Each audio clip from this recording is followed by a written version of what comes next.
Karena punya anak itu bukan berlomba-lomba siapa yang paling lucu, paling ganteng, paling cantik, bukan.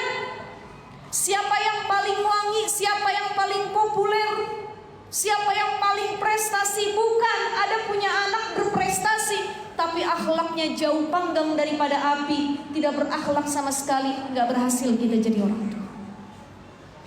Punya anak nggak pinter sih anaknya, secara nilai memang di bawah teman-temannya, tapi jujur, berkata benar, nggak pernah bohong sama orang tua, sabar kalau dinasehatin orang tua, akhlaknya bagus sama yang lebih tua, dia ngomong adiknya, dia bersyukur dengan apa yang dia makan, kita sukses jadi orang tua. Jadi orang tua yang sukses bukan orang tua yang mampu memberikan segala kenikmatan duniawi buat anaknya, bukan. Tapi orang tua yang mampu menanamkan cinta akhirat di hati anak-anaknya. Anaknya besar tumbuh, harusnya dia mampu untuk melakukan perzinahan. Dicerita sama ibunya, Bu, kakak hampir berzina, Bu. Tapi alhamdulillah kakak gak jadi berzina. Ya Allah, kenapa kak? Karena kakak sudah diajarin sama ibu, biarpun ibu bapak gak ngelihat perbuatan kakak, ada Allah CCTV-nya di mana ngelihat kakak. Ada malaikat yang Allah utus mengawasi kakak. Ini akhwafullah, kakak takut sama Allah pun ibu sukses jadi orang tua. Sehebat apapun anak kita, sebesar apapun gajinya, sekaya apapun dia, tapi dia gak takut sama Allah, gak bagus akhlaknya, dia pembohong, sering memakan harta orang lain, menipu orang lain, dengan mudahnya melakukan maksiat tanpa dia takut kepada Allah, gak sukses kita sebagai seorang ibu. Maka penting jadi ibu bukan sekedar ibu biologis, tapi ibu ruhani. Dalam Al-Quran Allah menyebut kata ibu biologis dengan kalimat walidat, yang tadi saya sebutkan ayatnya, wal walidatu yurdi'na auladahunna haulaini kamilaini liman arada an yutimma ar-radha'ah. Wal walidat, ibu dalam Al-Quran yang melahirkan, menyusui, mengandung namanya walidat. Ayah biologis namanya walid. Ayah biologis walid, ibu biologis walidah, yang melahirkan, menyusui. Tapi nggak semua ayah ibu biologis tuh mampu mendidik anaknya. Ada yang dia lahirin tuh anak dikasih orang, ada yang dia mampu ngelahirin anaknya dibuang ke tong sampah, ada yang dia mampu ngelahirin anaknya dibunuh, aborsi dan lain sebagainya. Jadi nggak semua ibu atau ayah biologis dia mampu jadi orang tua ruhani. Bagaimana penyebutan orang tua ruhani dengan kata abi dan umi? Jadi abi umi itu bukan sekedar ayah ibu biologis, tapi juga ayah ibu ruhani. Bukan cuma mampu ngelahirin, tapi mampu ngajarin, mendidik dengan baik. Itu disebut dengan abi dan umi. Kita nih kira-kira tingkatannya di mana? Kita masih walid walidah, apa udah abi umi? Ya mungkin secara sebutan manggilnya abi sama umi, tapi belum tentu secara kualitas sudah jadi orang tua ruhani. Makanya penting ibu-ibu sharing. Saya punya ponakan ya Bu ya. Dari sini saya belajar. Saya punya kakak perempuan, dia punya anak laki-laki, paling besar sudah jadi mahasiswa. Ya semester 1 kuliah. Cerita kakak saya, anaknya yang paling gede ini terbuka sama ibunya dari kecil. Jadi setiap dia suka sama perempuan itu kan fitrah ya. Jadi kalau ibu-ibu ada anaknya curhat, Bu, aku suka deh sama teman sekelas aku. Jangan malah dikatain ganjen kamu masih SD kelas 2, centil banget kamu masih kelas 3 SD udah suka-sukaan. Suka itu fitrah. Yang dosa itu kalau mengekspresikan rasa suka di jalan yang Allah murkai. Kalau sekedar suka mah dia fitrah, apalagi dia sukanya sama lawan jenis, harusnya kita bangga. Alhamdulillah anak saya normal berarti ya Allah. Yang takut adalah tatkala anak kita nggak pernah curhat, dia suka sama lawan jenis. Ternyata dia punya orientasi seksual yang menyimpang. Dia suka sama sesama jenis.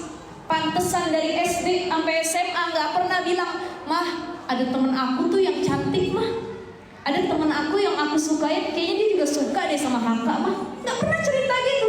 Bisa jadi ada penyimpangan seksual. Saya punya ponakan dari SD sampai kuliah, sekarang dikit-dikit nelpon kakak saya, ibunya. "Bun, kakak mau cerita deh bun." Padahal kuliahnya jauh di Jogja. "Cerita apa?" kata kakak saya. "Kakak nih ada yang disuka bun. Ya tapi dia nih bilangnya maunya pacaran sama kakak. Kakak bilang kakak gak mau pacaran bun, nanti aja udah lulus kuliah kita nikah langsung. Dia bilang gak mau, dia gak bisa LDRan dan lain sebagainya. Tapi kakak cinta banget bun, suka sama dia," katanya. Ya alhamdulillahnya kakak saya, ibunya itu ngasih feedback yang bagus. "Gak apa-apa kakak suka, ya namanya suka-sukaan mah boleh. Tapi kakak harus tetap gak ngelewatin batas. Kalau ada apa-apa curhat sama bunda, jangan sampai kebablasan dan lain sebagainya. Sukanya kakak wajar, apalagi masa-masa pubertas." Ya, jadi kalau anak curhat, jangan langsung dipatahkan hatinya, jangan langsung dibikin down. Ada anak yang curhat, dia tuh merasa ibu bapaknya tuh jadi rumah. Inilah pentingnya Nawara binti Malik mengajarkan kepada kita, kalau orang tua itu harus jadi rumah ternyaman bagi anak-anaknya. Banyak anak yang merasa tidak nyaman di rumahnya sendiri, yaitu di hadapan ibu bapaknya. Ada lagu yang masyhur tuh, "Kukira kau rumah, nyatanya kau cuman aku singgah," gitu ya. Saya lupa lanjutannya gimana. Artinya lagu ini tuh menggambarkan curhatan. Ada seorang anak yang punya harapan, dikirain orang tuanya tuh tempat kembali, maksudnya tempat berkeluh kesah, mengerti keadaan anak. Tapi ternyata orang tuanya cuman menjadikan anaknya sebagai investasi dunia. Mohon maaf ibu, bunda, saya ingin sampaikan ini, banyak curhatan. "Ustazah, saya gak mau pulang kampung, saya gak mau nengokin orang tua. Saya udah betah di ibu kota, merantau, punya pendapatan. Karena kalau saya pulang ke rumah, ke kampung nengokin orang tua, ada luka, trauma yang tidak bisa saya sembuhkan. Orang tua saya bukan lagi jadi tempat ternyaman, malah jadi tempat yang paling menyakitkan buat hati saya." Ada yang udah berhasil di ibu kota, dia jarang pulang ke rumah orang tua, tapi dia rajin ngirim buat orang tuanya. Kenapa? Karena kalau sudah ketemu orang tua, ada inner child, luka masa lalu yang timbul. Bahkan kalau ditelepon sama orang tuanya, yang ditanya bukan "Gimana nak kabarnya, sehat? Gimana keluarganya, anak-anaknya? Aduh, ibu rindu sama cucu dan lain sebagainya." Tapi yang ditanya sama orang tua, "Nak, udah transfer belum bulan ini? Udah ngirim ibu duit belum? Kalau bisa yang gedean, kamu kan sekarang jabatannya naik, yang besar lah kalau ngirim ibu." Yang diharapkan cuma uangnya. Ini banyak nih, makanya kita belajar lagi jadi orang tua. Mungkin orang tua kita dulu gak sempurna, banyak kurangnya, tapi kita belajar untuk memaafkan dan tidak meniru apa yang dilakukan oleh orang tua kita. Ya, jangan kita punya luka terhadap orang tua, kita tiru lagi. Udah nanti kalau saya jadi orang tua gitu juga, jangan. Tapi bagaimana saya bisa